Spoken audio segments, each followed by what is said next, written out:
Bienvenue à toutes et à tous dans cette nouvelle vidéo qui vous est proposée par la section photo de l'Esport Pessaquet. Aujourd'hui, suite à la demande d'un membre, nous allons voir la stratégie de sauvegarde de nos images. En effet, nos fichiers peuvent être facilement perdus, des défaillances techniques, accidents de la vie, incendies, inondations, erreurs humaines, voire même cyberattaques. Donc, une stratégie de sauvegarde efficace est essentielle. Nous allons voir dans ce rapide exposé les méthodes principales et surtout les bonnes pratiques à avoir. C'est parti.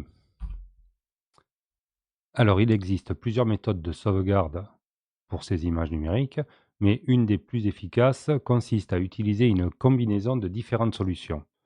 Le principe de base de toute stratégie de sauvegarde repose sur la règle du 3-2-1. 3 copies de données, une originale et 2 copies de sauvegarde, qui doivent être stockées sur 2 supports différents au moins, avec au moins une copie stockée à distance, à l'extérieur de votre lieu de travail ou de votre domicile bien entendu.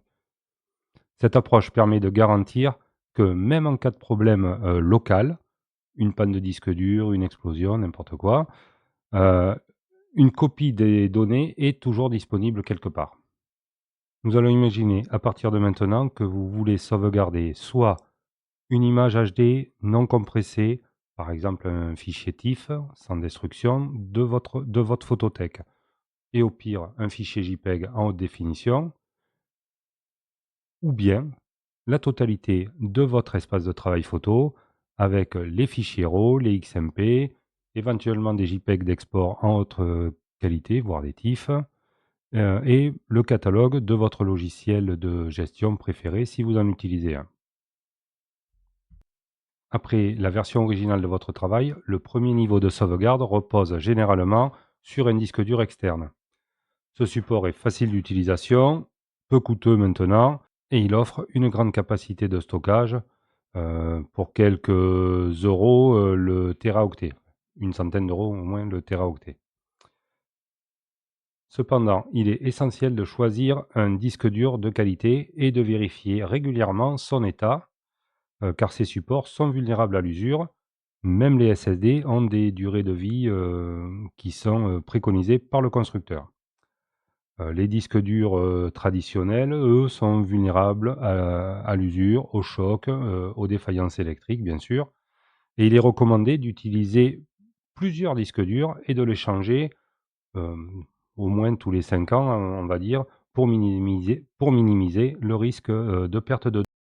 Une alternative intéressante à la sauvegarde au disque dur externe, mais toujours en local, peut être l'utilisation du NAS, Network Attached Storage. Un NAS, c'est un serveur personnel qui vous permet de stocker et d'accéder à des fichiers à distance via votre réseau local, soit par Wi-Fi, la connexion Ethernet étant recommandée. Euh, il offre des options de redondance de données comme le RAID, que l'on va voir un tout petit peu après, qui vous permet de dupliquer les données sur plusieurs disques et cela offre ainsi une protection en cas de défaillance de l'un des disques durs. Sur le petit, sur le petit, sur le petit schéma à côté, vous voyez le RAID 5 qui est une des méthodes de sauvegarde sur un NAS. C'est une méthode de stockage qui utilise plusieurs disques pour offrir à la fois une bonne capacité de stockage et une protection contre la perte des données. En gros, comment cela fonctionne? Les fichiers sont répartis sur plusieurs disques. Si par exemple vous avez 4 disques dans votre NAS, les données sont réparties de façon équilibrée sur chaque disque. Et en plus de stocker les données normales, le RAID 5, qui est généralement la façon de formater vos disques à privilégier, il utilise une parité, c'est une sorte de code de correction qui est réparti sur chaque disque. Et si un des disques tombe en panne, euh, ce code va vous permettre de reconstruire le disque manquant. Cela induit donc une tolérance aux pannes assez élevée, puisque si un seul disque tombe en panne, les données sont toujours sécurisées grâce aux autres disques. Ainsi, il suffira de remplacer votre disque défectueux et le NAS pourra automatiquement repartir et reconstruire les données qui ont été effacées suite au crash. Alors la capacité des NAS sont souvent assez importantes. Avec le RAID 5 par exemple, la capacité totale utilisable est égale à la somme de tous les disques, moins 1. Donc par exemple, si on a 4 disques de 2 Tera, on aura 6 Tera de stockage utile. C'est vraiment une solution à envisager car le RAID 5 offre un bon compromis entre les performances, la capacité et la sécurité des données. Mais il est important de savoir que si 2 disques tombent en panne en même temps, alors là, les données sont perdues. Mais avec notre méthode de sauvegarde, vous avez vos fichiers qui sont sauvegardés aussi dans 2 autres endroits. Donc, rien n'est perdu. Pour la copie à distance, vous avez plusieurs choix. Soit vous avez un disque dur externe que vous avez mis en sécurité dans un endroit différent de votre lieu d'habitation, de la famille ou des amis. Évitez le voisin si vous êtes dans un immeuble. Si l'immeuble brûle, tout brûle avec. Bref. Ensuite, une autre solution qui est de plus en plus utilisée, c'est la sauvegarde dans le cloud.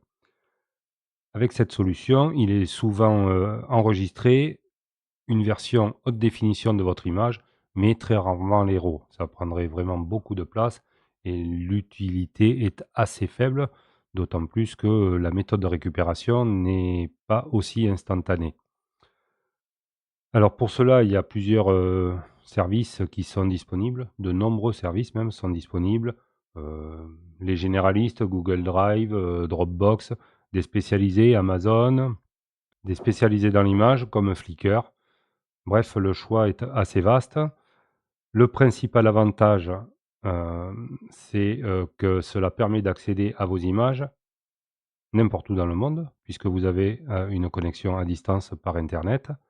Toutefois, il sera important de veiller à choisir des services qui offrent des hauts niveaux de sécurité, voire du chiffrement, du cryptage et bien sûr, des codes de sécurité pour accéder aux services. Alors la sauvegarde, c'est bien, mais quand est-ce qu'on la fait? La fréquence des sauvegardes dépend bien entendu de l'importance des images et de leur rythme de production. Pour des photos personnelles et projets artistiques, il est recommandé de faire des sauvegardes au moins une fois par mois, voire plus régulièrement si on produit beaucoup d'images. Pour les professionnels ou les photographes, une sauvegarde quotidienne, voire hebdomadaire est vraiment plus appropriée. Pour éviter d'oublier de faire les sauvegardes de vos fichiers, il est préférable d'automatiser ce processus. Il existe pour cela des logiciels comme Time Machine sur Mac, ThinkBack Free par exemple sur Windows et bien d'autres. Ils facilitent la gestion de vos sauvegardes, ils peuvent vous automatiser des processus et c'est vraiment beaucoup plus facile d'utilisation. Alors une dernière recommandation, il ne suffit pas de sauvegarder régulièrement ces images, il faut aussi s'assurer, et c'est très important, de tester régulièrement la restauration des fichiers que vous avez sauvegardés. Imaginez en cas de problème de corruption d'un fichier ou d'une mauvaise configuration, si vos sauvegardes sont inutilisables, au moment où vous en avez réellement besoin, vous êtes dans la panade.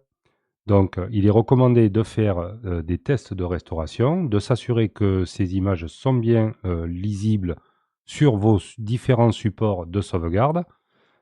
Et si vous détectez qu'il y a un problème, il sera toujours temps d'y remédier avant la catastrophe. À faire attention.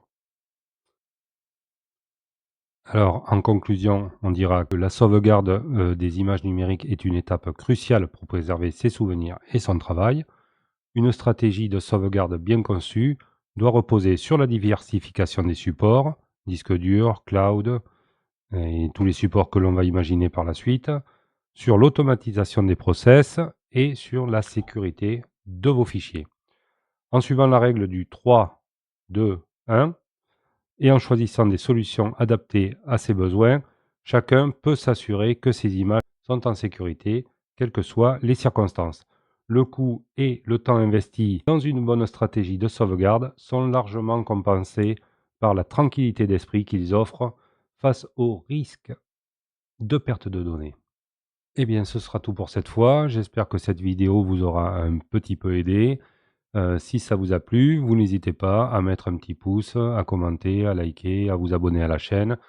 Vous avez les liens dans la description pour vous renvoyer sur le site internet du club, sur la boutique pour les goodies, et sur notre Facebook. Et on espère vous y revoir très bientôt. À bientôt, bye bye.